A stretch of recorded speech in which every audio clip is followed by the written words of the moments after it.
हरे हरे हरे राम हरे राम राम राम हरे हरे हरे कृष्णा कृष्ण कृष्ण हरे हरे हरे राम राम राम हरे हरे हरे कृष्णा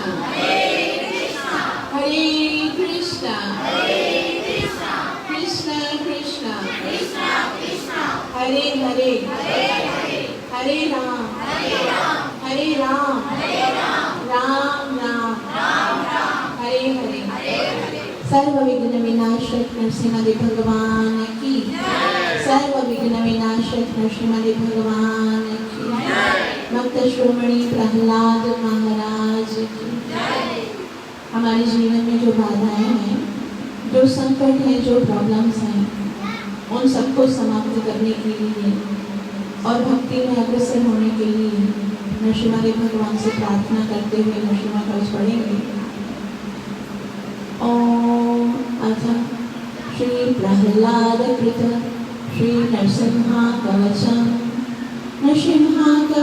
वक्षे प्रहलादेनोदितं पुरं सर्वरक्षाकरं पुण्यं सर्वोपद्रवनाशनं सर्वसम्पत्करं चैव स्वर्गमोक्षप्रदायकं ध्यात्वा नृसिंहं देवेशं हेमसिंहासनस्थितं विवृतास्यं त्रिनयनं शरदिन्दुसमप्रभं लक्ष्म्यालिङ्गितवामाङ्गं विभूतिभिरुपाश्रितं चतुर्भुजं कोमलाङ्गं स्वर्णकुण्डलशोभितं पुरोजुशोभितोरस्कं रत्नकेयूरमुद्रितं तप्तकाञ्चनसङ्काशं पीतनिर्मलवाससम् इन्द्रादिसुरमौलिस्तत् पुरन्माणिक्यदीप्तिभिः विराजितपदद्वन्द्वं शङ्खचक्रादिहेतिभिः गरुत्मता च विनया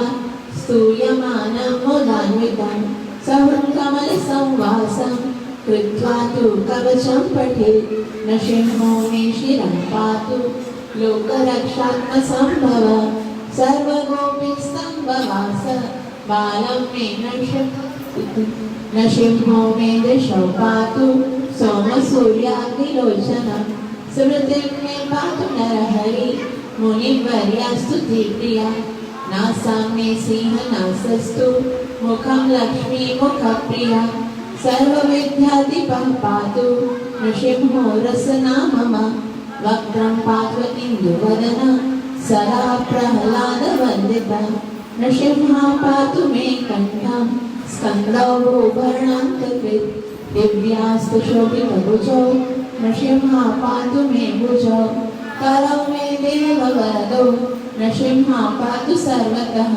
हृदयं योगिसाध्यस्य निवासं पातु मे हरि मध्यं पातु हिरण्याक्ष वक्षकुक्षिविदारण नाभिं मे पातु नरहरि स्वनाभि ब्रह्मसंस्तुतः ब्रह्माण्डकोटयः कट्यां यस्यासौ पातु मे कटिं गुह्यं मे पातु गुह्यानां मन्त्राणां गुह्यरूपदे ऊरुमनोभव पातु स्वामिनी नररूपदे जङ्गे पातु धराभार हर्ता यो सम्मृगेसरी सुरराज्यप्रदः पातु पादौ मे नररीश्वरः सहस्रशीर्षा पुरुष पातु मे सर्वशस्त्रनो महोग्रहपूर्वतः पातु महावीराग्रजोभितः महाविष्णु दक्षिणे तु महाज्वालस्तु नैऋतो पश्चिमे पातु सर्वेषु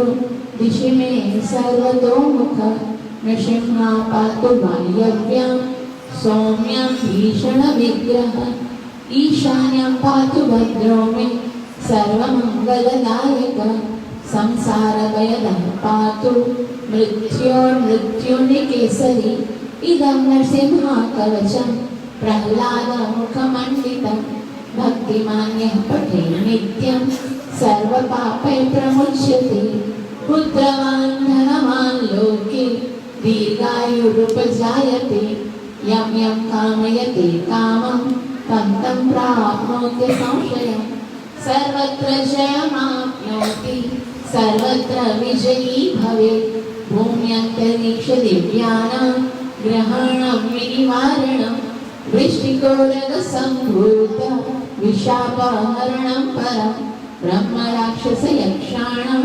दूरोत्सारणकारणं भुजे वा तालपत्रे वा कवचं लिखितं शुभं करं मूलेदितं येन सिद्ध्येयुः देवासुरमनुष्येषु स्वं स्वमेव जयं लभेत् एकसन्ध्यं त्रिसन्ध्यं वा यः पठेत् नियतो नरः सर्वमङ्गलमाङ्गल्यं भुक्तिं मुक्तिं स विन्दति 20 सहस्राणि पाठे शुद्धात्मनाम्नः कवचस्यास्य मन्त्रस्य मन्त्रसिद्धिः प्रजायते अनेन मन्त्रराज्येन कृत्वा भस्माभिमन्त्रणं तिलकं धारयेद्यस्तु तस्य ग्रहभयं हरेत् त्रिवारं जपमानस्तु दत्तं वार्याभिमन्त्र च प्राशयेयं नरं मन्त्र नमाचरेत् तत् प्रणश्यन्ति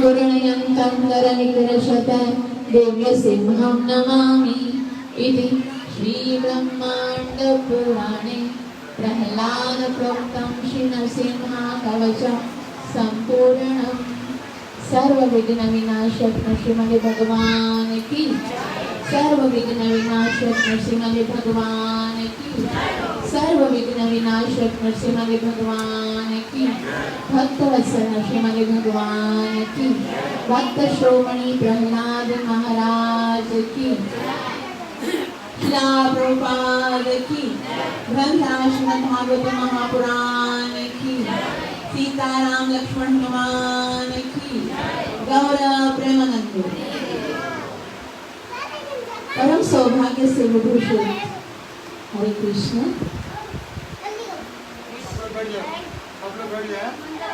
हरे कृष्ण कृष्ण कृष्ण हरे हरे हरे राम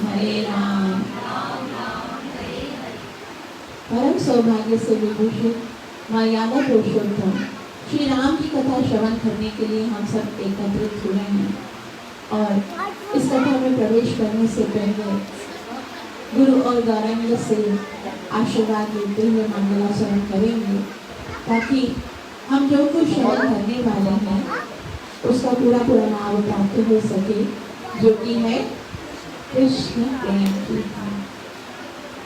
गुरवे गौरचंद्राय राधिकाय तदालये कृष्णाय कृष्ण भक्ताय तद्भक्ताय नमो नमः जय श्री कृष्ण चैतन्य प्रभु नित्यानंद श्री अद्वैत गदाधर शिवासदि गौर भक्तवृंद हरे कृष्ण कृष्ण कृष्ण हरे हरे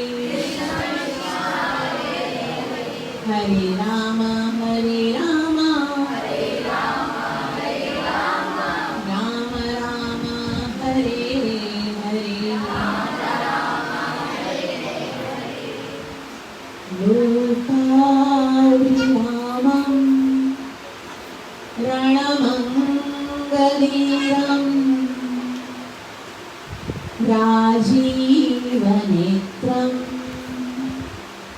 रघुवंशनाथम्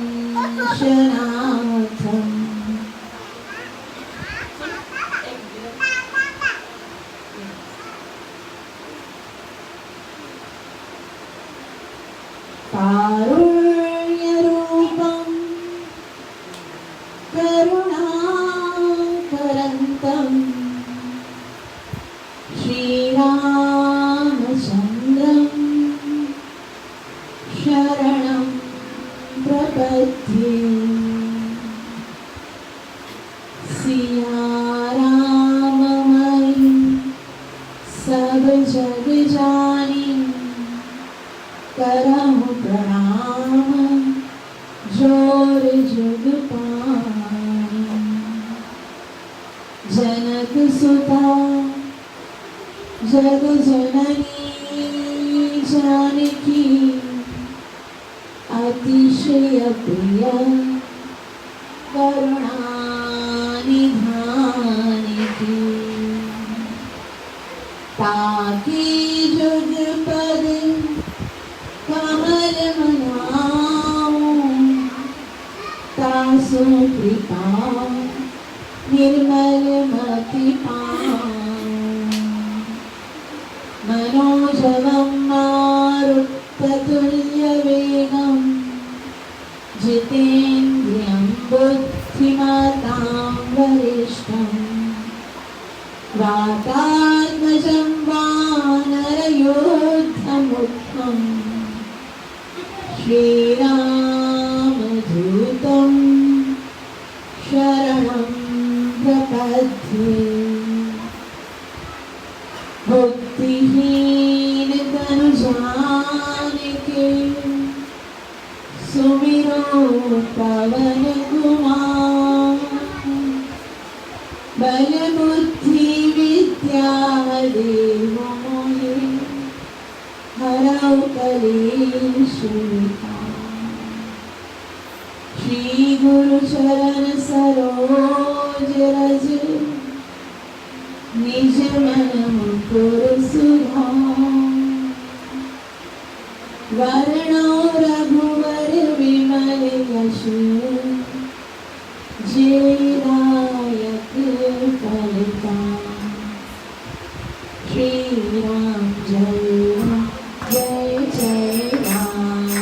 श्री राम जय राम जय जय राम। श्री राम जय राम जय जय राम। श्री राम जय राम जय जय राम। श्री राम जय राम जय जय राम। श्री राम जय राम जय जय राम। श्री राम जय राम जय जय राम। श्री राम जय राम जय जय राम। श्री राम जय राम जय जय राम। श्री राम जय राम जय जय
भगवान की, लाभ प्रभुपाद की, गौरव प्रेमानंद। परम सौभाग्य है कि हम यहाँ पर श्री रामचंद्र की कथा को श्रवण करने के लिए एकत्रित हुए हैं। और ये कथा संपूर्ण विश्व के जो भी भक्त हैं उनको बहुत ही प्रिय है, आनंद है। मतलब कोई एक व्यक्ति भी शायद सनातन धर्म से रिलेटेड कोई ऐसा होगा जिसको कि श्री राम की कथा के विषय में पता नहीं होगा। श्री राम जो है वो सबके प्रिय है और उनकी कथा इतनी सरल है कि बचपन से ही राम कथा बताई जाती थी। जब हम छोटे होते थे तब भी हमको राम कथा सरल है, रामायण समझना भी सरल है। तो इसको बार बार श्रवण करने का क्या कारण है? क्योंकि जितना जितना हम इसको श्रवण करते जाते हैं इसमें ऐसे ऐसे सिद्धांत हैं, ऐसी ऐसी मर्यादाएं हैं, ऐसे हमारे लिए इतने सारे इसमें सबक हैं, इतने हमारे लिए शिक्षाएं हैं कि इसको कंटिन्यूस। श्री राम कथा, श्री राम कौन है? महाप्रभु के नेत्रों से यदि हम देखें तो चैतन्य महाप्रभु कहते हैं यद्यपि जगत पावन तुम स्पर्शे पवित्र देव मुनिगण। हालांकि भगवान को कहते हैं आप कौन हो? आप पूरे संसार को, जगत को पावन करने वाले हो। और आपको स्पर्श, जब आपकी कथा श्रवण करते हैं तो साधारण व्यक्ति ही नहीं, तुम स्पर्शे पवित्र होए देव मुनिगण। देवता भी जब भी अपने अपराधों से, मर्यादाओं के उल्लंघनों से जब कष्टमय विनष्ट हो जाता है उनका जीवन, तो भी वो राम कथा श्रवण करके अपने जीवन को पवित्र करते हैं। तथापि भक्त स्वभाव मर्यादा पालन, मर्यादा पालन होया साधुर भूषण। भगवान को कुछ बताने की जरूरत नहीं। भगवान क्या है? उनके ऊपर कोई मर्यादा का मर्यादाएं किसके लिए है? मनुष्य के लिए है। तथापि भगवान तो संपूर्ण जगत के सृष्टा है, पालन करने वाले हैं, सृजन करने वाले हैं, लेकिन फिर भी वो इस संसार में आते हैं और भक्त स्वभाव स्वयं मनुष्य के स्वरूप को स्वीकार करते हैं और मर्यादा पालन करना सिखाते हैं। और मर्यादा पालन करके ये बताते हैं कि वास्तव में जो सज्जन व्यक्ति हैं, जो इस भौतिक जगत में मनुष्य जीवन है, वो किसके लिए है? मर्यादाओं का पालन करने के लिए है। मर्यादा, वास्तव में मर्यादा ही सज्जन लोगों का आभूषण है।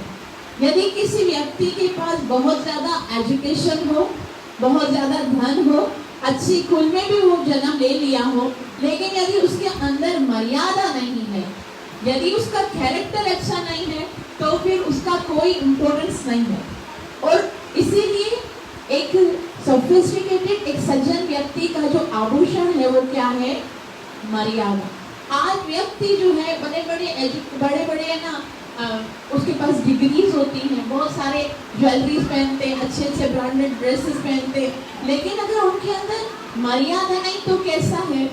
जैसे अगर आपको एक कार गिफ्ट की जाए और आप उस कार को लेके जाते हो टेस्ट ड्राइव के लिए, और जिसने गिफ्ट किया ना वो उस टाइम पर आप ड्राइव कर रहे हो और उस टाइम पर कॉल करके पूछता है, हाँ बोलो कार कैसी लगी?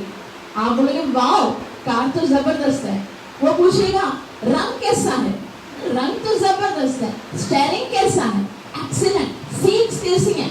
एक्सीलेंट। विंडो कैसी है? एक्सीलेंट। ग्लास कैसा है? जबरदस्त। वो बोलेगा देखो बेटा ध्यान से चलाना क्योंकि इसका ब्रेक खराब है।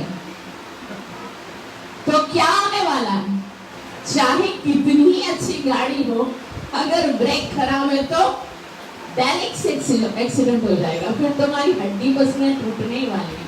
उसी तरह से आप अगर एक व्यक्ति संसार में भले ही कितना ही दिखने में ना लगे कि भाई इतना अच्छा लग रहा है, इतना अच्छा पार्लर से डेकोरेट होकर आ जाए, इतना अच्छा आभूषण हो, ब्रांडेड ड्रेस हो, ये हो वो हो, लेकिन यदि उसके अंदर मर्यादा नहीं है तो कहते हैं मर्यादा अगर नहीं है तो समझो वो बिल्कुल ऐसा ही है जैसे बगैर ब्रेक की गाड़ी, और ऐसा मर्यादा उल्लंघन करे लोक उपहास। अगर एक व्यक्ति मर्यादा का उल्लंघन करता है तो इस लोक में भी उसका उपहास होगा, और इहलोक परलोक का दो ही होवे नाश। ना तो इस लोक में उसकी कोई इम्पोर्टेंस है, ना कदर होगी, और ना ही परलोक में उसको कोई स्थान मिलेगा। और अगर सिंपल शब्दों में कहा जाए कि मनुष्य और पशुओं में कोई अंतर है तो वो क्या है, तो वो मर्यादा ही है। क्योंकि मनुष्य जो है वो मर्यादा में रहकर कार्य करता है, लेकिन पशुओं को मर्यादा के विषय में कुछ पता नहीं है।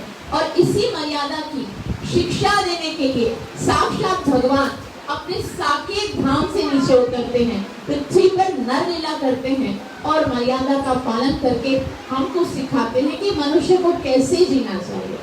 और मर्यादा का पालन अगर हम नहीं करेंगे तो फिर क्या होगा?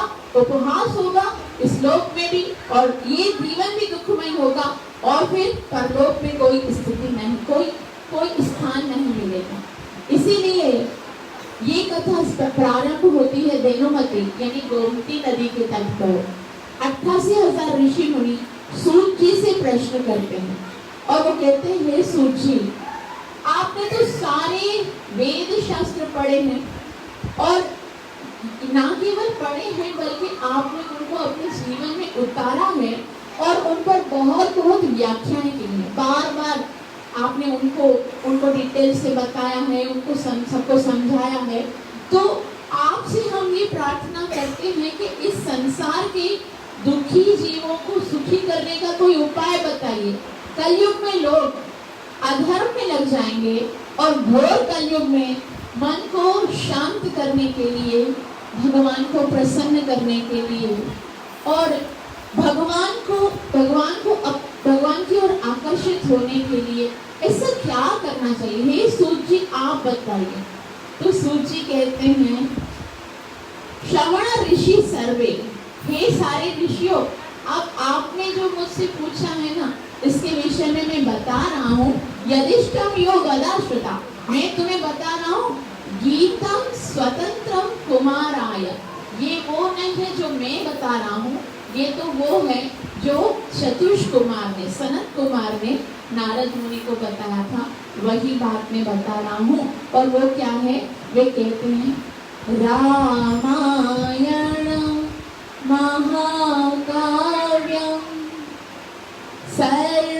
सर्ववेदेषु सम्मतम् सर्वपाप प्रणमन्नं दुष्टग्रह निवारकम्।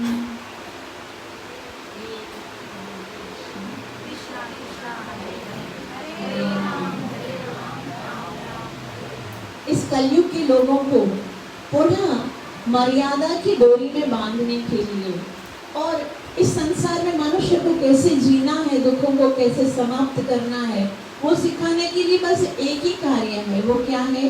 रामायण महाकाव्य। रामायण का महाकाव्य जो सर्ववेदेषु सम्मतम्, सारे वेद और शास्त्रों का सार है। असल में भगवान जो है उन्होंने वेद व्यास जी का अवतार लिया, और बहुत सारे वेद शास्त्र उपनिषद लिखे, लेकिन ये वेद शास्त्र इतने सारे हैं और इतना टिपिकल लैंग्वेज है कि कोई साधारण व्यक्ति नहीं समझ सकता। इसीलिए उन्होंने सोचा कि इन वेद शास्त्रों को, और वैसे भी स्त्री शूद्र द्विज बंधु नाम त्रैन श्रुति गोचरा, ये जो साधारण व्यक्ति हैं, स्त्रियां हैं, शूद्र हैं, और जो हमारे जैसे द्विज लोग हैं, वो तो नहीं समझ पाएंगे। तो उन्होंने क्या किया? इतिहास लिखा। इतिहास का क्या मतलब होता है? वेद और शास्त्रों का जो सार होता है, मतलब प्रैक्टिकल करके बताना। वेद और शास्त्रों में तो इंस्ट्रक्शंस होती हैं, थ्योरी होती है, लेकिन प्रैक्टिकल किसमें बताया जाएगा? इतिहास में। जब भगवान स्वयं आते हैं और बताते हैं कि इस तरह से जीना है, प्रैक्टिकल करके बताना। रामायण महाकाव्य सर्ववेदेषु सम्मतम्, और उसको पढ़ने से क्या होगा? ये शास्त्र ऐसा है उसको खाली पढ़ने से सर्व पाप प्रणमन, सारे के सारे पाप जो है वो समाप्त हो जाएंगे। और दुष्ट गृह निवारक है। हमारे जो ग्रह होते हैं ना, जैसे कभी कोई ग्रह नरता है, कभी कोई ग्रह इसके ऊपर शनि का है ना प्रकोप है, इसके ऊपर इसका प्रकोप है, ऐसे सुनाई देते हैं ना कुछ। तो ये सब सारे ग्रह जो है वो शांत हो जाते हैं जब कोई रामायण को श्रवण करता है। इसलिए और ये सब क्यों है? क्योंकि आज का व्यक्ति जो है वो मर्यादाओं का उल्लंघन कर रहा है, मर्यादाओं को भूल चुका है और वो मनुष्य की तरह नहीं बल्कि पशुओं की तरह जी रहा है। मनुष्य के स्तर पर उस व्यक्ति को पहुंचाने के लिए, क्योंकि आज को किसी को पता ही नहीं है, गलत करके कोई स्वीकार ही नहीं करता है कि मैं गलत कर रहा हूँ। अपराध करते वक्त वो है ना बिंदास जी अपराध करता है और उसको पता होते हुए भी वो इस बात पर शर्मिंदा नहीं होता कि मैं अपराध कर रहा हूँ। तो व्यक्ति को इस पशु जीवन के ऊपर उठाने के लिए, मनुष्य के स्तर पर लाने के लिए राम कथा सर्वश्रेष्ठ है। आज के समाज में राम कथा की बड़ी आवश्यकता है। जिस प्रकार अगर हम आज के इस वातावरण को देखें तो किस तरह से गृहस्थ जीवन में झगड़े हो रहे हैं, पति पत्नी के बीच में डिवोर्स हो रहे हैं, और जिस प्रकार बच्चे अपने माता पिता की आज्ञा का उल्लंघन करते हैं, उनके साथ बदतमीजी करते हैं, ना केवल बल्कि उनको अपने घर से लात मारकर निकाल देते हैं, जिस प्रकार भाई भाई के बीच में झगड़े होते हैं, ऐसी परिस्थिति में राम कथा की बड़ी आवश्यकता है। क्योंकि राम ने ही सिखाया है कि माता पिता के प्रति कर्तव्य क्या होता है और कैसे निभाया जाता है माता पिता का कर्तव्य। एक बच्चा जो होता है ना, पुत्र के लिए कहा जाता है कि सबसे श्रेष्ठ पुत्र वो है जिसको माता पिता को आज्ञा देने की आवश्यकता ही नहीं पड़े, उसको बताना नहीं पड़ेगी क्या चाहिए आपको, वो बगैर बताए समझ जाए कि उसको मेरे माता पिता की क्या आवश्यकता है। वो सबसे सर्वश्रेष्ठ पुत्र है। और जिसको बताया जाए वो सेकेंड कैटेगरी का है, और जो बताने के बाद भी यदि नहीं करता है तो वो पुत्र कहलाने की योग्य ही नहीं है। आज तो माता पिता कहकर थक जाते हैं, हाथ पांव जोड़ते, तभी भी पुत्रों को पता नहीं चलता, उसकी इच्छा तक नहीं होती है कि माता पिता की कोई कार्य। लेकिन ये राम मर्यादा सिखाते हुए दिखाते हैं कि 3 घंटे के बाद उनका राज्य अभिषेक होना था। रात के समय ये अनाउंस कर दिया था, पूरी अयोध्या के राजा बनने वाले थे, और दशरथ जी ने तो ऐलान कर दिया था, तदैव लग्नम त्रिदिनम तदैव, आज सुबह राम जी का अभिषेक होने वाला है। राम को अभिषेक की तैयारी के लिए ड्रेस तैयार हो गया था, आभूषण, बस अभी थोड़ी देर रेस्ट करो और सुबह ब्रह्म मुहूर्त से अभिषेक होने वाला है। और राम को कहा नहीं गया। उस समय क्या हुआ, कैकेयी कोप भवन में चली गई और कहने लगी महाराजा दशरथ से, मेरे वो 2 वरदान याद है कि भूल गए। बस इतना ही कहना था कि राम को वनवास और भरत को राज्य मिलना चाहिए। राम को किसी ने नहीं कहा, ना दशरथ जी ने कहा। दशरथ जी तो वहीं पर बेसुध होकर मूर्छित होकर बैठ गए। लेकिन कैकेयी से राम ने पूछा, माता मैं आपसे खाली ये पूछ रहा हूँ कि ये परेशान क्यों है, क्यों मूर्छित हो गए। कभी नहीं दशरथ जी ने कहा कि राम को जाना होगा, लेकिन बस उनको पता चला कि मेरे पिताजी इसीलिए कष्ट में हैं, इसीलिए मूर्छित हो गए। तो फिर उन्होंने उसी टाइम पर क्या किया, सब कुछ त्याग दिया।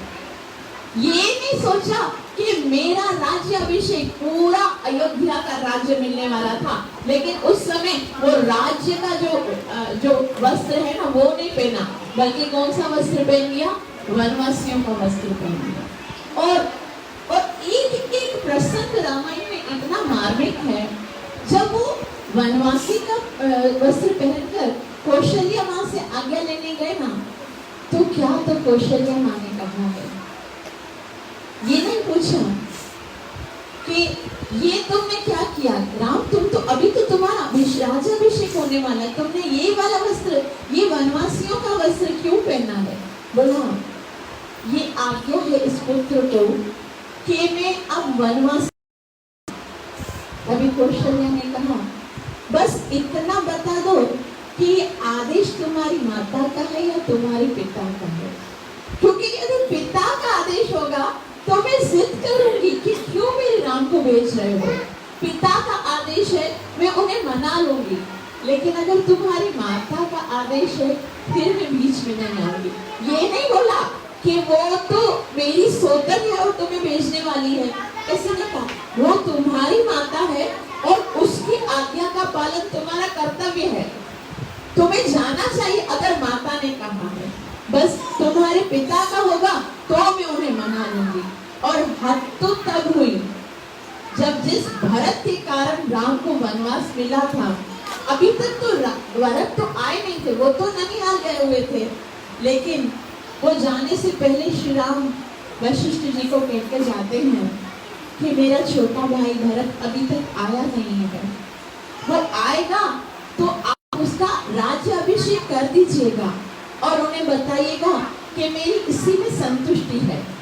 और जब उनका राज्याभिषेक हो जाएगा ना, तो किसी प्रकार से ये सूचना मुझे वन तक पहुंचा दीजिएगा।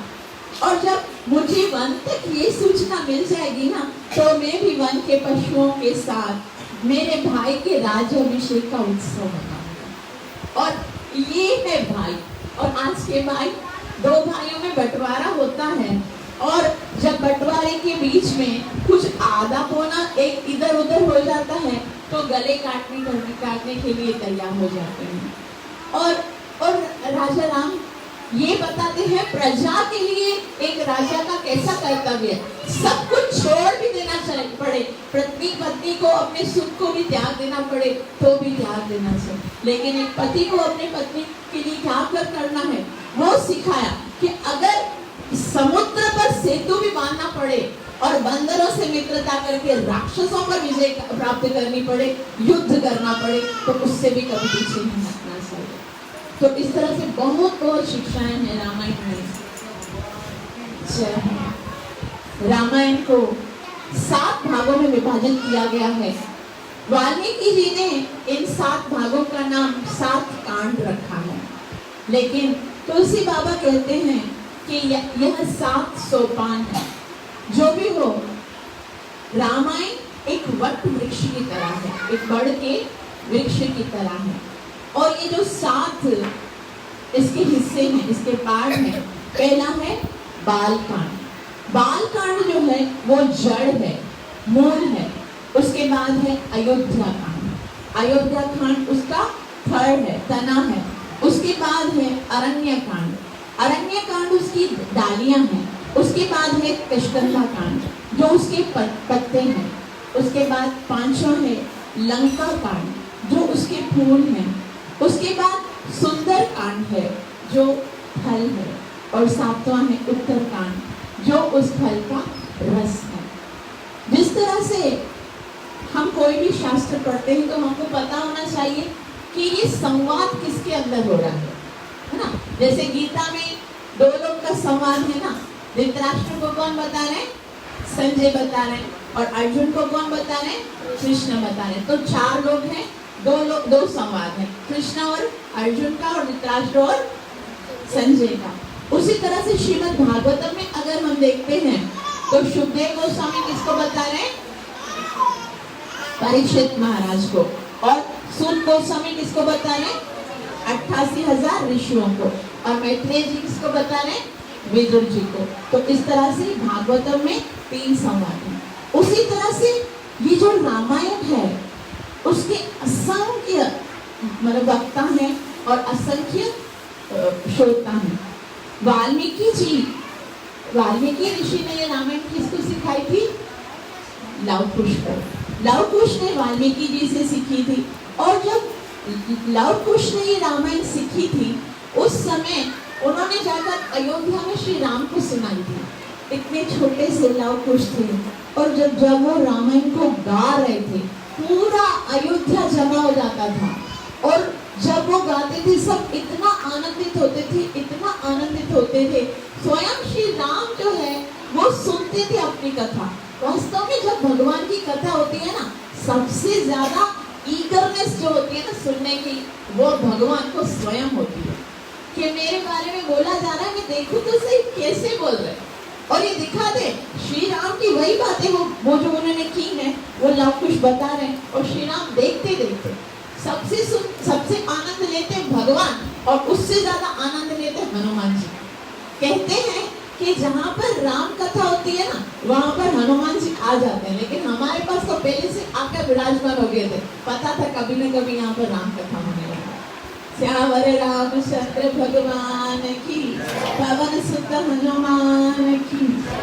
तो जब लव कुश का रामायण गाया तो श्री राम इतने प्रसन्न हुए, राम ने खजाने खोल दिए अयोध्या के और बोला इनको इतना दान दो कि ये संतुष्ट हो जाए। तब लव और कुश ने पता है क्या किया, बोला नहीं राजा राम जी, हम यहाँ पर बिजनेस करने के लिए नहीं आए हैं, हम तो ये कथा सुनाकर स्वयं को संतुष्ट करते हैं, स्वतः सुख।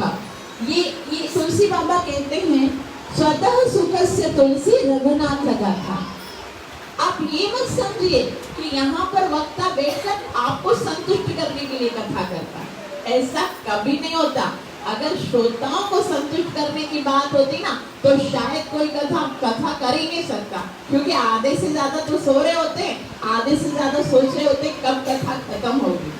यहाँ पर बैठ के कोई कथा करता है ना, तो स्वतः सुख अपने आनंद के लिए कर रहा होता है, अपने, क्योंकि भगवान की कथा बोलकर उसको आनंद आ रहा होता है और भगवान की संतुष्टि के लिए। तीसरा कोई, अगर आप लोग आए हो सुन रहे हो तो ये आप लोगों का अपना श्रेय है, बाकी वक्ता का कभी मन में नहीं होता कि मैं दूसरों के लिए कथा कर रहा हूँ। उसको तो लगता है कि मैं अपने लिए कथा कर रहा हूँ और भगवान को प्रसन्न करने के लिए कथा कर रहा हूँ। तो एक तो वाल्मीकि ऋषि ने किसको सुनाया, लव और कुश को, और काकभूषणी जी किसको सुनाते हैं, गरुड़ जी को, जब गरुड़ जी के मन में संशय आता है। और तीसरा, तीर्थराज प्रयाग में सारे ऋषि मुनि आते हैं, भरद्वाज मुनि ऋषि के आश्रम में, और सारे ऋषि मुनि वहां पर आते। एक बार क्या होता है, वहां पर याज्ञवल्क्य ऋषि आते हैं और भरद्वाज ऋषि उन्हें कहते हैं कृपया आप मुझे राम कथा सुनाइए। तो भरद्वाज ऋषि को याज्ञवल्क्य मुनि बताते, लेकिन ये सब वक्ता तो हैं, लेकिन राम कथा के जो मूल वक्ता हैं और मूल श्रोता है वो कौन है जानते हो, किसी को पता है? ये वक्ता कौन है? वक्ता महादेव, शिव शंकर भोलानाथ की, देवादिदेव महादेव जो हैं वो मूल उनके वक्ता हैं। और उन्होंने किसको कथा सुनाई थी? पार्वती जी को। तो यहाँ पर समझने की बात है कि ऐसा क्या हुआ था कि पार्वती जी को महादेव को कथा सुनानी पड़ी। कुछ तो जैसे हमने सुना था ना कि जब भागवतम सुनाई थी, वास्तव में महादेव जो है ना बस यही करते, भागवतम भी तो सुनाई थी ना पार्वती माता को। उन्होंने बोला था भाई मुझे भी अमर कथा सुननी है, फिर उनको बोला था चलो हम उधर चलते हैं अमरनाथ में, वहाँ पर जाके डमरू बजाया था और सारे पंछी उड़ गए थे, तोता वो भागवतम सुना रहे थे। लेकिन ऐसा क्या हुआ था कि उन्होंने रामायण की कथा सुनाई, तो वो बात जो है उनके पहले जन्म से शुरू होती। अभी तक पार्वती का जन्म नहीं हुआ है, अभी तक तो वो सती हैं। और एक बार महादेव तैयार होकर किधर जा रहे थे, तो सती ने कहा हे महादेव आप किधर जा रहे हो? तो बोला मैं किसी संत के पास जा रहा हूँ, किसी बहुत बड़े संत के पास जा रहा हूँ कथा सुनने के लिए। तो पार्वती ने कहा मैं भी चलूं। उन्होंने समझा कि बहुत बड़ा कोई संत होगा और उससे मिलेंगे, आशीर्वाद देंगे। तो महादेव ने बोला ठीक है मैं जा रहा हूँ, तुमको चलना है तो चलो भले। तो तुलसी बाबा कहते हैं एक बार त्रेता युग माही, एक बार त्रेता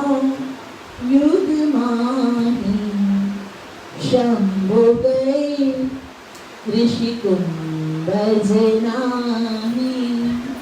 देवादिदेव महादेव कैलाश से उतरे हैं, अपनी समाधि को छोड़ा है, निकले हैं कहाँ पर?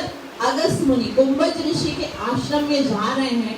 पार्वती तो अंदर से एक्साइटेड हो रही हैं, कैसा ऋषि है जिसके लिए महादेव ने अपनी समाधि तोड़ दी और वो आ रहे हैं, निकल रहे हैं, किधर तो लेके जाते नहीं, आज घुमाने लेके जा रहे हैं। तो जाके देखते हैं तो क्या होता है, वे कहते हैं संग सदी जग जननी भवानी।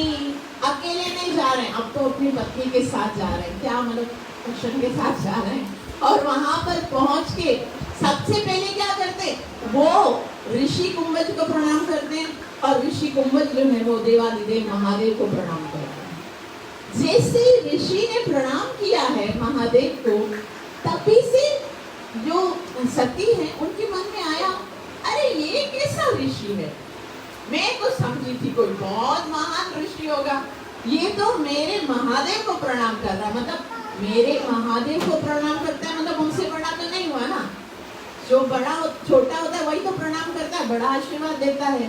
तो उनके मन में ऐसा आया, मैं तो खामखा में सोच रही थी कि कोई बड़े बड़े ऋषि के पास जा रहे हैं, ये तो इनको प्रणाम कर रहा है, इन मतलब अब क्या होता है, पति चाहे कितना भी महान हो ना, पत्नी को उसकी महानता का पता ही नहीं। अभी महादेव है, उनको तो कोई भी, वो तो कौन है, वैष्णवा नाम यथा शंभु, बड़े बड़े देवता भी उनको प्रणाम करते, लेकिन पत्नी को ऐसा लगा कि इनको प्रणाम कर रहे, ये कोई बड़े ऋषि नहीं। और फिर उसी समय ऋषि के प्रति उनकी श्रद्धा खत्म हो गई। याद रखिए, आप अगर कथा सुनते हो ना, तो 3 लोगों के अंदर, 3 व्यक्ति के अंदर आपकी श्रद्धा होनी चाहिए, तभी आपको कथा का वास्तविक लाभ होगा। पहला तो आपकी श्रद्धा उस ग्रंथ में होनी चाहिए जो आप पढ़ रहे हैं या जो आप सुनने जा रहे हैं, वो ग्रंथ आपका श्रद्धा का पात्र हो। यदि रामायण में, गीता में या भागवत में आपकी श्रद्धा नहीं है, तो श्रद्धा के बगैर जो है वो आपको पूरा लाभ नहीं देगा। ये अलग बात है कि सुनते सुनते श्रद्धा डेवलप होगी, लेकिन थोड़ी बहुत श्रद्धा तो होनी चाहिए कि हाँ ये कोई आध्यात्मिक ग्रंथ है जो मैं सुनना चाहूँ। और दूसरा, जिस भगवान की इसमें कथा लिखी हुई है, जैसे गीता में भगवान श्री कृष्ण के वाक्य हैं, तो उसके प्रति श्रद्धा होनी चाहिए। भागवत में भगवान की लीलाएं हैं, तो उनके प्रति श्रद्धा होनी चाहिए। और दूसरा, वक्ता के प्रति भी श्रद्धा होनी चाहिए कि ये जो बताएगा वो ऐसे ही बताएगा, मन घड़त नहीं बताएगा, या फिर ये तो ऐसे ही है। अगर मन में कभी आ गया ना कि ये तो ऐसे ही कुछ पता होता है नहीं, ऐसे ही बोल के चला जाता है, तो लाभ नहीं होने वाला। नहीं मानते हो, अगर उनके अंदर कोई आपके प्रति उनका कोई भाव नहीं है, तो ऐसे वक्ता को सुनना चाहिए जिनके अंदर हमारा भाव हो, तभी हम उस कथा का वास्तविक लाभ ले सकते हैं। तो जैसे ही उनकी श्रद्धा डगमगाई, अभी कुंभज ऋषि कथा कर रहे हैं, पार्वती को तो पहले से संशय था कि तो बस ऐसा ही ऋषि है, तो साइड में बैठ के बार बार देख रही है, महादेव इतना ध्यान से कथा सुन रहे, महादेव को आनंद आ रहा है, सुना ही महेश परम सुख पाए, महेश तो परम सुख पा रहे थे। कथा, अगर आपकी इन 3 चीजों में श्रद्धा नहीं है ना, कथा आपको सुख भी नहीं देगी। उस शास्त्र में, भगवान में और वक्ता में यदि प्रेम नहीं है, यदि श्रद्धा नहीं है, तो कथा सुनने में आनंद भी नहीं आएगा। तो महेश को तो सुने ही महेश परम सुख पाए, पार्वती को बेजारी हो रही थी, तो यार ये इतनी कथा करेगा, पता नहीं कब कथा खत्म होगी, इससे बेहतर हमें नहीं आई होती, ऐसे घर में बैठी होती, सो रही होती।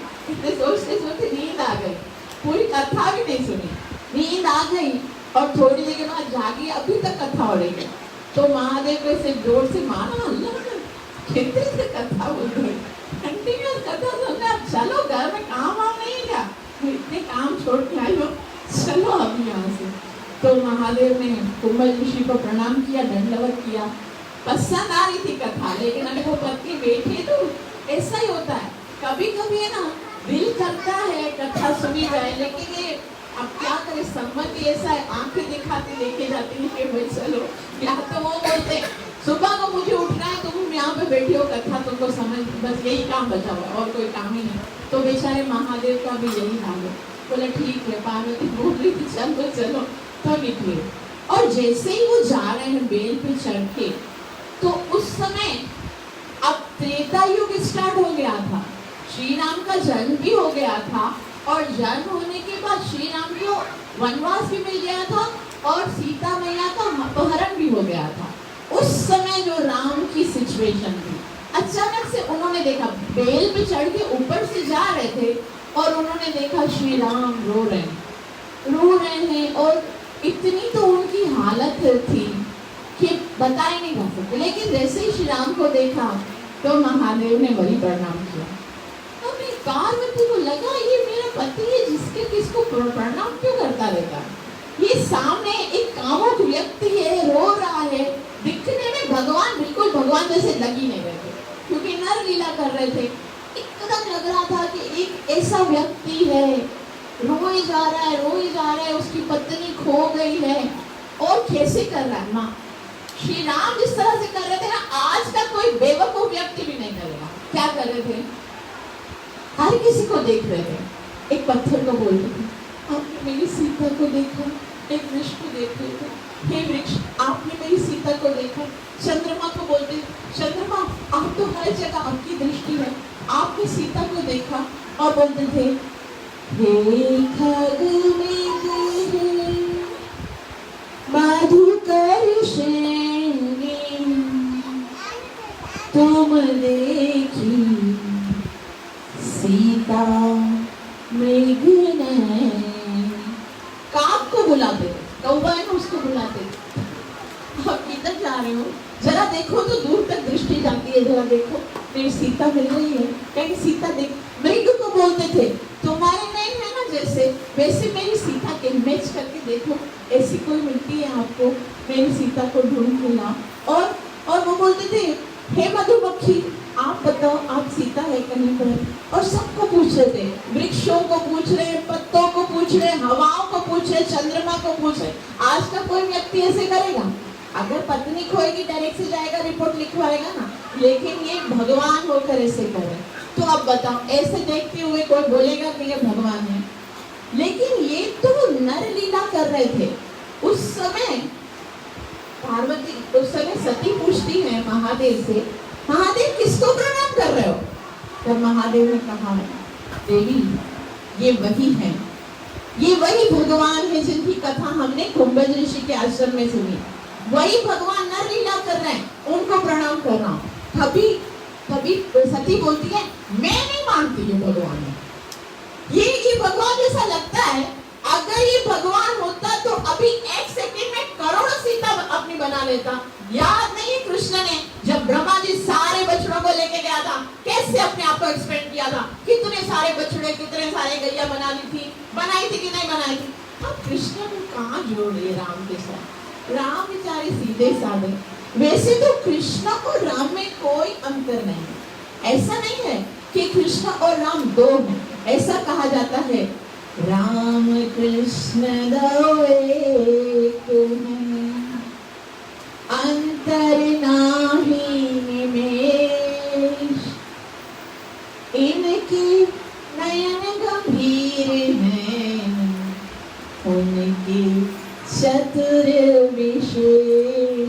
है तो दोनों एक ही, लेकिन लीला कर रहे हैं वो मर्यादा पुरुषोत्तम की लीला कर रहे हैं, मतलब सारे मर्यादाओं के अंदर लेकर रहेंगे। और भगवान श्री कृष्ण के रूप में आते तो उनके लिए एक ही रूल है कि कोई रूल नहीं मानना है, सारी मर्यादाओं का उल्लंघन करके बताना। इसीलिए तो राम और कृष्ण, राम कितना बोलने में भी कितना लगता है, सिंपल लगता है ना। कोई छोटा भी बच्चा होगा ना, राम बोलना शुरू आ जाए, शुरू नहीं आएगा राम राम। कृष्ण बोलने में भी तकलीफ होती है, कितने सारे टेढ़ा लैंग्वेज को करना पड़ता है, कृष्ण कृष्ण। तो ऐसा ही है। अभी देखो राम का फोटो भी आप देखोगे ना, सीधा सीधा खड़ा हो गए, एकदम सिंपल सीधा था। और कृष्ण कितनी जगहों से टेढ़े होंगे, एकदम बांके, पूरा बांके। देखेंगे कभी राम देखेंगे ना सीधा, एकदम आशीर्वाद देंगे, सीधा देंगे। कृष्ण जो है ना कभी सीधा नहीं देखेंगे, सीधा खड़े, अभी वो खड़े हैं राधा रानी के साथ, राधा रानी बेचारी इधर खड़ी, कभी नहीं देखते राधा के पास, इधर देखेंगे उधर देखेंगे उधर, इनका टेढ़ा ये सब कुछ, इनके भक्त भी ऐसे ही, राम जी के भक्त सीधे और कृष्ण के भक्त मेरे जैसे सारे। तो ऐसा है। अभी वो बोल रही थी ये अगर भगवान होते तो ये एक स्त्री के लिए रोकते थे क्या? अभी देखो कृष्ण है, हजारों गोपियों को छोड़कर आ गए, रोए कभी, वहां उधर हजार, फिर वापस हजारों लड़कियों के साथ शादी भी कर दी, है ना, 16,108 के साथ शादी भी कर दी। और इससे तो ये अगर भगवान होते तो अपने लिए दूसरी सीधा अपनी एक्सपेंड करते थे ना, कहीं से लेके आ जाते थे। तो ये देखो कृष्ण कहाँ से लेके आते हैं, वो रुक्मिणी की शादी तय हो गई है भाई, शिशुपाल के साथ शादी हो, उसको वहां से भगा के लेके आ गए, है ना, उधर कहीं से किसको लेके आते, कहीं से किसी को। अगर ये भगवान होते तो कुछ करते थे ना ऐसा, लेकिन ये तो मुझे भगवान लगते ही नहीं है। तो महादेव ने कहा देखो वो देवी ये भगवान है, नरलीला कर रहे हैं। बोला मगर ये अगर भगवान है तो मैं परीक्षा लूंगी। महादेव ने कहा भगवान की परीक्षा? बोला हाँ पता तो चले, आपको मैं बताना चाहती हूँ कि भगवान है, आपके लिए परीक्षा ले रही हूँ ताकि आपको पता चले, आपको भ्रम हो गया। तो महादेव ने कहा कि महादेव को बोला आप भी बल्कि मेरे साथ चलो। महादेव ने कहा मैं नहीं चल रहा हूँ, तुमको जो करना है करो, मैं नहीं चल रहा हूँ। तो बोला ठीक है मैं जाती हूँ परीक्षा लेने के लिए। अब जा रही थी परीक्षा लेने के लिए, सोचा मैं कैसे परीक्षा लूँ, मतलब एग्जामिनर पेपर कैसा होना चाहिए।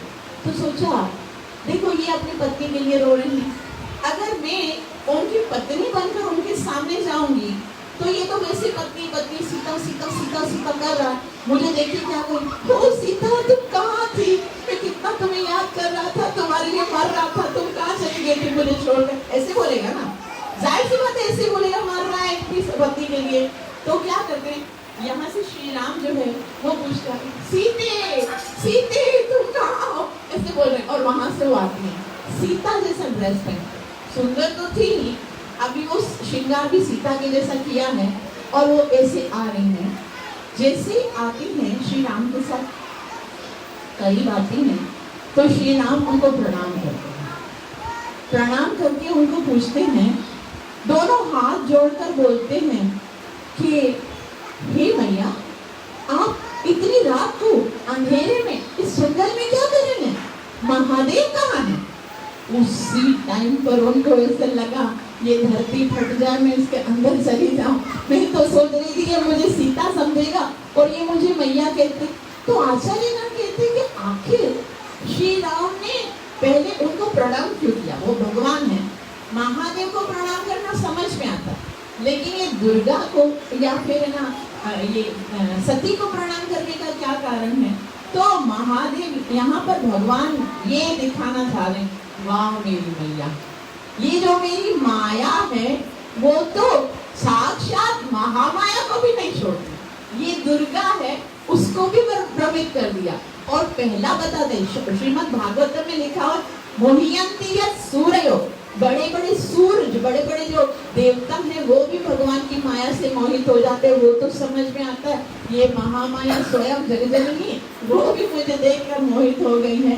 तो उस समय भगवान जो है वो उनको प्रणाम करते हैं, और फिर वो सोचती है कि अब मैं और कुछ क्या कर सकती हूँ, परीक्षा में तो मैं ही फेल हो गई, मैंने परीक्षा ली थी। और उसी टाइम पर क्या करती हैं, कुछ बात नहीं करती। अब उनके लिए सबसे बड़ी लज्जा की बात ये थी कि उनसे श्री राम ने कहा कि आप महादेव को छोड़कर अकेले रात को क्यों घूम रहे हो।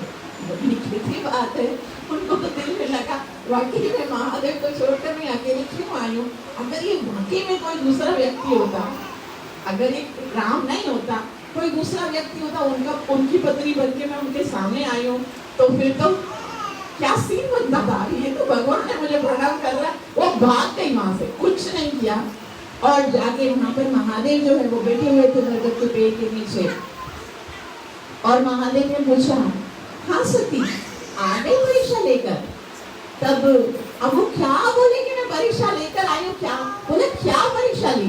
तभी सती ने उस समय महादेव से झूठ बोला और कहने लगी, हरे कृष्ण हरे कृष्णा कृष्ण कृष्ण हरे हरे, हरे राम राम राम हरे हरे। सती कहती हैं किछु न परीक्षा लीनी गुसाई, करहि प्रणाम तुम्हारी नाई। नहीं नहीं, मैंने कोई परीक्षा नहीं ली। आप बोलते थे भगवान है, मैं तो वहां पर जाके आपकी बात मान ली, और जैसे आपने प्रणाम किया ना, बस मैंने भी वहां प्रणाम किया, और मैंने कोई परीक्षा नहीं ली, और मैं बस उनको प्रणाम करके आ गए। महादेव तो अंतर्यामी है, ध्यान लगा के देख लिया कि क्या करके आई है। अब देखो यहाँ पर सती के कितने सारे अपराध हैं। पहला अपराध, उन्होंने ऋषि का सम्मान नहीं किया, है ना, ऋषि का अपमान किया, अपराध किया। दूसरा अपराध क्या था, कथा में गई और कथा में कोई श्रद्धा नहीं थी, कथा में सो गई।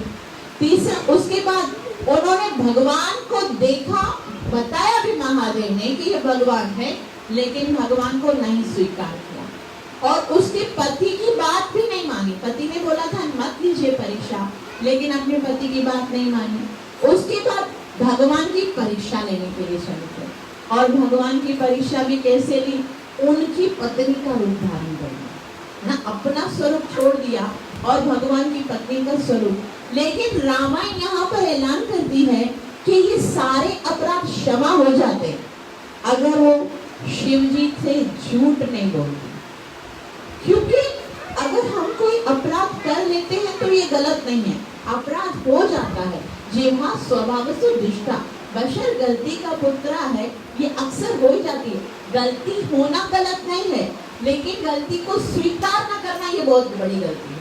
गलती हो जाए तो फिर गुरु के सामने जाकर या वरिष्ठ के सामने जाकर स्वीकार कर लेना चाहिए कि मुझे गलती हो गई, मैं क्या प्रायश्चित करूं इसका। लेकिन आज का व्यक्ति जो है वो गलती करके गलती को छुपाता है कि मेरे से गलती, मैंने गलती की नहीं है। तो यहाँ पर बताया जा रहा है कि शिव जी जो है वो बचाने में समर्थ हैं, वो महावैष्णव है, परम वैष्णव है। अगर उस समय भी सती उनके चरणों पे गिर के कह देती कि महादेव मुझसे बहुत बड़ा अपराध हो गया है, मुझे ये नहीं करना चाहिए था, लेकिन उन्होंने क्या कहा, मैंने तो की नहीं गलती, मैंने तो हुई नहीं गलती है। और यहाँ पर कहा जाता है हरि रुष्टि गुरु यात्रा, अगर भगवान रूठ जाए और किसी वैष्णव किसी सतगुरु की शरण में जाकर आप उनसे कृपा की याचना करोगे तो भगवान को बना के दे देगा आपको। लेकिन गुरु रुष्टे न कश्चन, लेकिन अगर किसी वैष्णव को किसी गुरु को आपने नाराज कर दिया ना तो भगवान भी आपको कभी नहीं बचा सकते हैं। तो जब भी कोई प्रॉब्लम हो तो हमें खुलकर बताना चाहिए। जैसे अगर किसी को कोई बीमारी हो जाती है और डॉक्टर को वो खुल के नहीं बताता है तो डॉक्टर जो है उसको कभी भी उस बीमारी से मुक्त नहीं करा सकता। जैसे अगर कोई गलती हो जाती है, अपने वकील को सही बात नहीं बताता तो वकील उसको केस से कभी भी नहीं छुड़ा सकता। उसी तरह से यदि जीवन में कोई पाप हो जाता है, कोई अपराध हो जाता है और अपने गुरु से हम उनको गुरु को नहीं बताते हैं तो हम उस पाप से कभी भी मुक्त नहीं हो सकते हैं। तो जैसे ही सती ने बोला कि मैंने कोई परीक्षा नहीं ली, तो महादेव ने तो ध्यान लगा के देख लिया कि परीक्षा लेके आई और क्या बन गई थी, मेरी मैया बन के गई थी, मेरी माँ बन के गई थी। अब इस स्वरूप में सती के संबंध रखूंगा तो मेरे धर्म का नाश हो जाएगा। इसलिए उसी समय से महादेव ने सती का त्याग कर दिया। बहुत बड़ी बात है, अपनी पत्नी का त्याग कर दिया मन ही मन शिव जी ने, और आकाश में धुंधलियां बजने लगी। देवता जो है वो पुष्पों की वर्षा करने लगे। सती ने कहा ये क्या हो रहा है महादेव, क्या आपने कोई प्रण लिया है, इतना गूंजने वाली आवाज कहाँ से आ रही है। तभी महादेव ने कोई बात नहीं बताई, बोला कुछ नहीं है, कुछ भी बताए, बात करना ही छोड़ दिया। वो तो उस समय समाधि में बैठ गए। अब उसके बाद की कथा हमने पहले भागवत में पढ़ी थी कि दक्ष प्रजापति ने यज्ञ किया, यज्ञ में सबको बुलाया, महादेव को नहीं बुलाया। सती ने कहा कि महादेव मेरे पिता के घर में यज्ञ है, हमको जाना है। महादेव ने कहा नहीं जाते हैं, हमें नहीं बुलाया गया। लेकिन सती ने फिर भी कहा पिता के घर पे यदि कार्य हो रहे हो तो पुत्री को बगैर बुलाए भी जाना चाहिए। मैं तो जा रही हूँ, तुमको चलना है तो चलो, नहीं चलना है तो तुम्हारी मर्जी है। शिव जी ने कहा जाना तो इसको है, और ये जाएगी तो वहां मरेगी, नहीं जाएगी तो यहाँ मरेगी। मरना तो है ही है, इसलिए अपने बाप के घर में जाके मरे तो ज्यादा बेहतर है, क्योंकि वहां मरेगी तो मुझे याद करती हुई मरेगी। अब मेरी पत्नी है, यम यम वापिस स्मरण भावम तेजत के अंते करे वरम, जिसको याद करते हुए मरेगी दूसरा जन्म वहां पर पाएगी। यहाँ पर मरेगी तो बाप को याद करेगी, वहां पर मरेगी तो मुझे याद करेगी, तो ठीक है वहां पर जाके भले। तो जो सती चली जाती है कुछ गांव को लेकर, और वहां पर देखती है कि शिव जी का इतना अपमान होता है, तो वहां पर आत्महत्या कर लेती है। और उसके बाद बहुत बड़ी कथा है किस तरह से यज्ञ दोबारा से होता है। लेकिन आगे की बात क्या है, जैसे ही वहां पर सती देह त्याग करती है तो उस समय भगवान से एक प्रार्थना करती है, भगवान से कहती है आज के बाद अभी तो मैं इस देह को तो शिव जी ने त्याग दिया है, और इस देह से मैंने अपने पति की निंदा सुनी है, तो इस देह को मैं रखना नहीं चाहती। मैं अभी तो अपने देह का त्याग कर रही हूँ, लेकिन इसके बाद मुझे जितने भी जन्म मिले तो मुझे मेरा वर जो है वो शिव जी बने, शिव जी के साथ ही मेरा विवाह हो। और ये कहते कहते उसकी वो जो है ना आत्महत्या करती है। पुनर्जन्म होता है किसके घर पे? हिमालय पर्वत के घर पे, हिमालय के घर पे वो जन्म लेती हैं।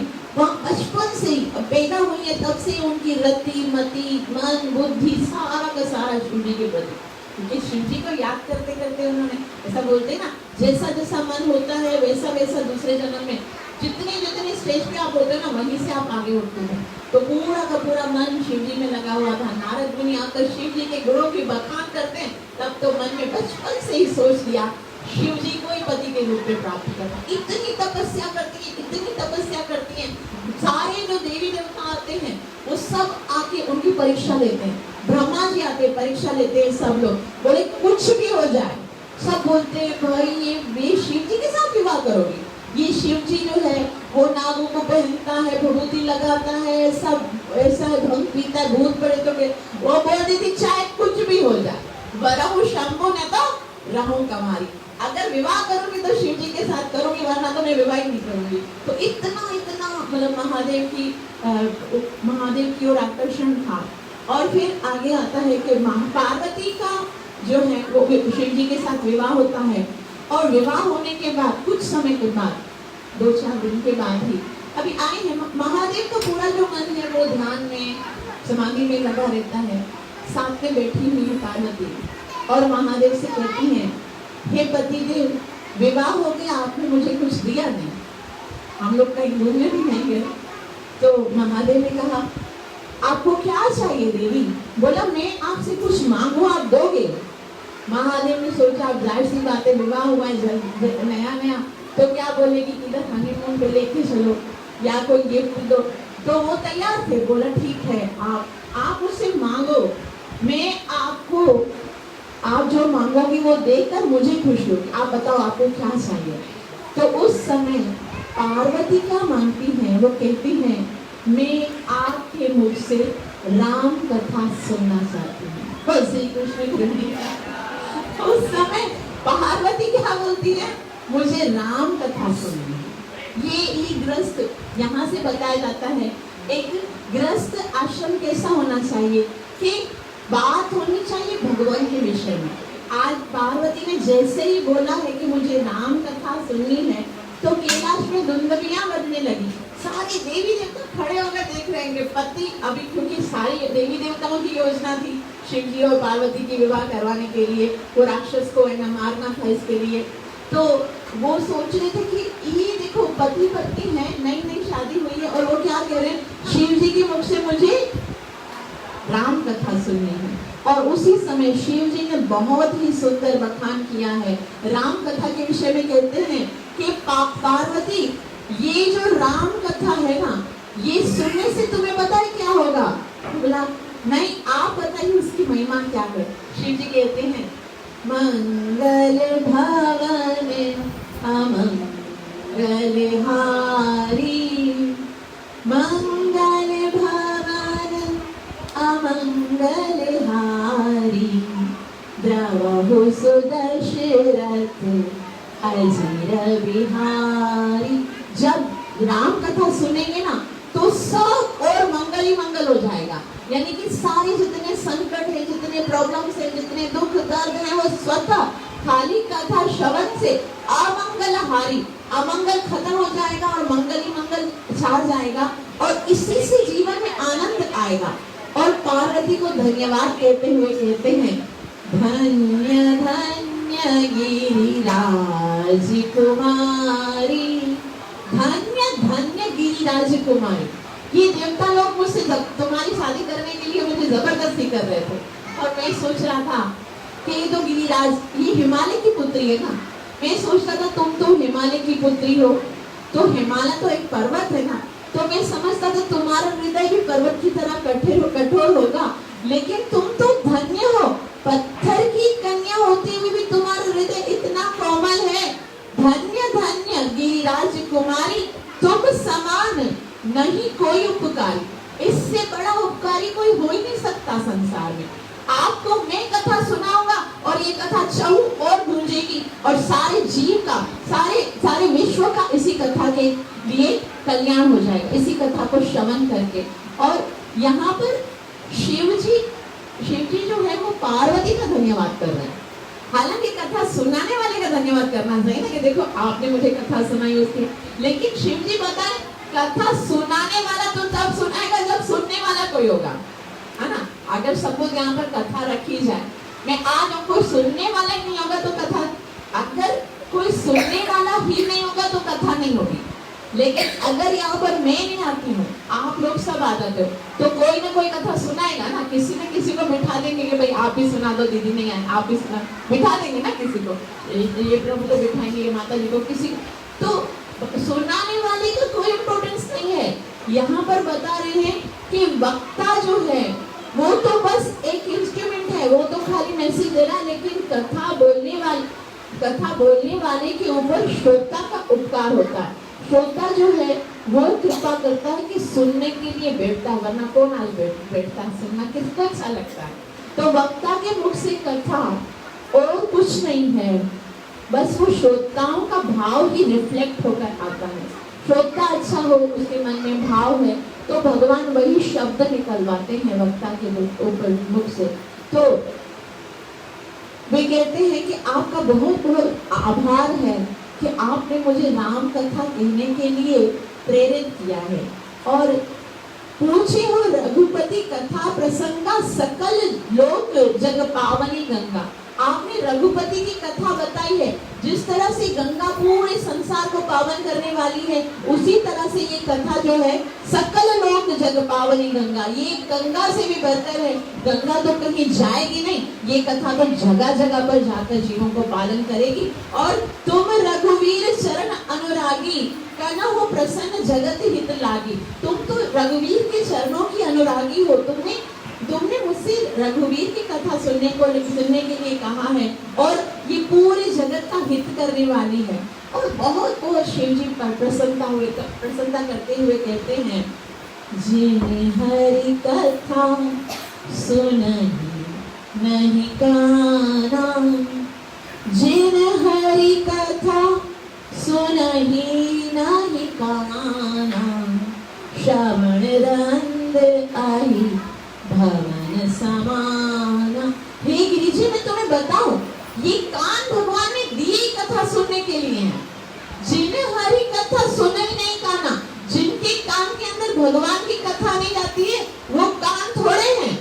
वो क्या है? श्रवण रंध अभिभवन। अभी कहते सर्प को, वो श्रवण, वो कान तो सांप के रहने के लिए बिल है बस, वो तो सांप के रहने के, देखो सांप के बिल भी तो गोल गोल होते ना, गोल गोल अंदर जाते हैं। तो उसी तरह से जिनकी कान के अंदर भगवान की कथा नहीं जाती है, वो कान नहीं बल्कि श्रवण रंग अहिभवन समाना।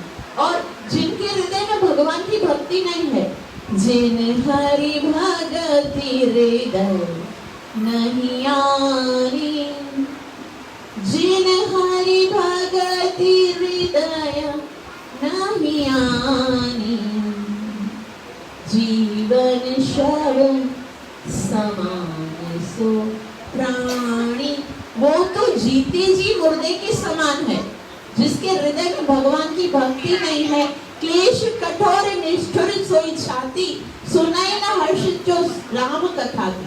जिसके हृदय में राम की कथा सुनकर हर्ष उत्पन्न नहीं होता है, आनंद उत्पन्न नहीं होता है, संसार में सबसे ज्यादा क्लेश कठोर निष्ठुर व्यक्ति है।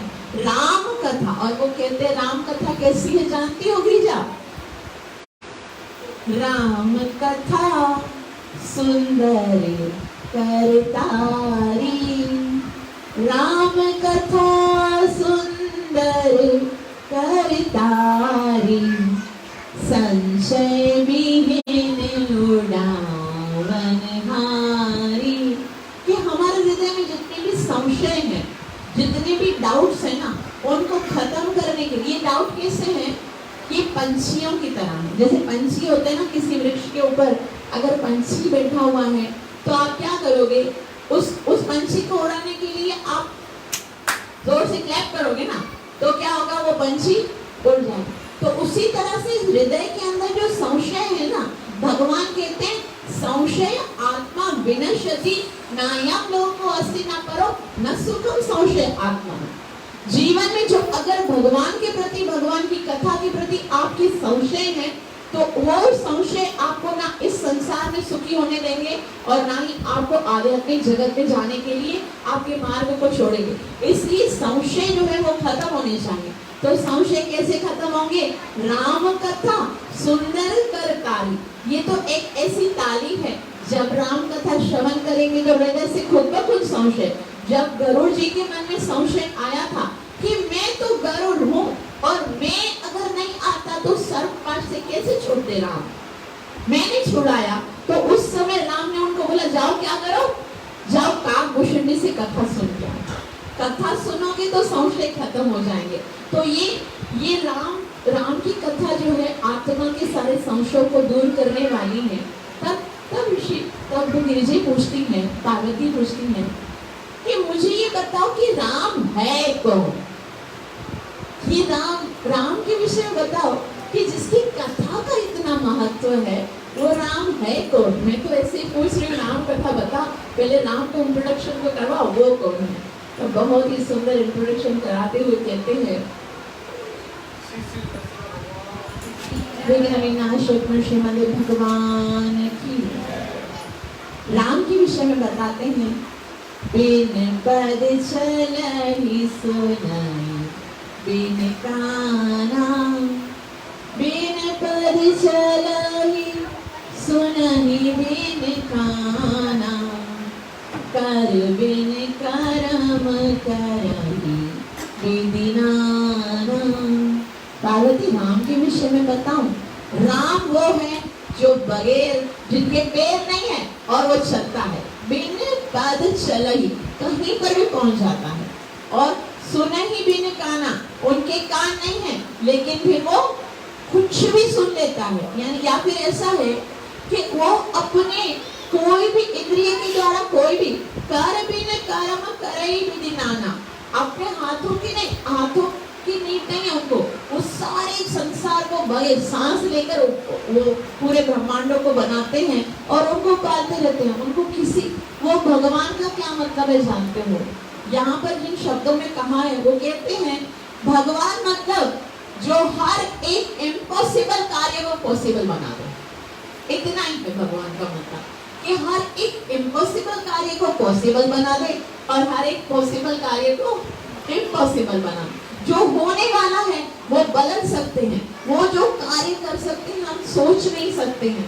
इसलिए हम रोजाना सुबह को कहते हैं ना, अंगानि यस्या सकले प्रियवृत्ति मान्ति पश्यन्ति पान्ति कल्यान्ति क्षीरां जगान्ति आनन्द चिन्मया सदु ज्वाला विग्रहस्य। वो अपनी किसी भी इंद्रिय के द्वारा कुछ भी कर सकते हैं और वो जो भी करते हैं कोई सोच नहीं सकता, लेकिन करते क्यों हैं? वो केवल और केवल अपने भक्तों को आनंद प्रदान करने के लिए करते हैं। और जो भी कार्य करते हैं उसका एक ही उद्देश्य होता है कि मैं उनके द्वारा अपने भक्तों को आनंद प्रदान करो। भले ही भगवान ने बोल दिया परित्राणाय साधूनां विनाशाय च दुष्कृतां, लेकिन आते हैं तो केवल अपने भक्तों को आनंद प्रदान करने के लिए। उसके बाद गिरिजा पूछती है कि अच्छा फिर वो भगवान अगर बगैर हाथ के चल कार्य कर सकते हैं, बगैर पैर के चल सकते हैं, तो जन्म क्यों लेते हैं? उनके जन्म लेने का क्या कारण है? तब वे कहते हैं जब जब होई धर्म की हानि, बाड़ी असुर अधम अभिमानी। अधर्म बढ़ जाता है, धर्म की हानि हो जाती है, बहुत सारे पतित होते हैं और संसार में अपराध बढ़ जाता है। तब आते हैं, तब गिरजा बोलती है मुझे ठगा रहे हो। वो जो वहां पर बैठे पूरे संसार को, विश्व को चला सकते हैं, विश्व को सृजन कर सकते हैं, पालन कर सकते हैं, प्रलय कर सकते हैं, क्या असुरों को मारने के लिए आना पड़ेगा उनको? तब वो कहते हैं उनके आने का बस एक ही कारण है कि वो ऐसी ऐसी लीला करें कि वो जिनको सुनकर हम जैसे पतित जीव आनंदित हो सके। हम जैसे पतित जीवों के ऊपर कृपा करने के लिए वो भगवान इस संसार में आते हैं। उनका एक ही कार्य है हमारा उद्धार करना, हमारा कल्याण करना। तो इसके बाद आगे की कथा हम आगे मंडे को पढ़ेंगे। आप सबका बहुत बहुत आभार जो इतना प्रेम से श्रवण किया। कृपया मुझे आशीर्वाद दीजिए कि मैं अपनी सेवा और साधना को अच्छे से कर सकूं और गुरु और गौरंग को प्रसन्न कर सकूं। बोल श्री कृष्ण कन्हैया लाल की, सीताराम लक्ष्मण हनुमान की। हरे कृष्णा कृष्ण कृष्ण हरे हरे, हरे राम राम राम हरे हरे। कृष्णा कृष्ण कृष्ण हरे हरे, हरे राम राम राम हरे हरे। हरे कृष्णा कृष्ण कृष्ण हरे हरे, हरे राम राम हरे। सर्व विघ्न विनाशक श्रीमद् भगवान की, सर्व विघ्न विनाशक श्रीमद् भगवान की। भक्त श्रोमणी प्रहलाद महाराज की, शिला प्रभुपाद की, गौरव प्रेमानंदे।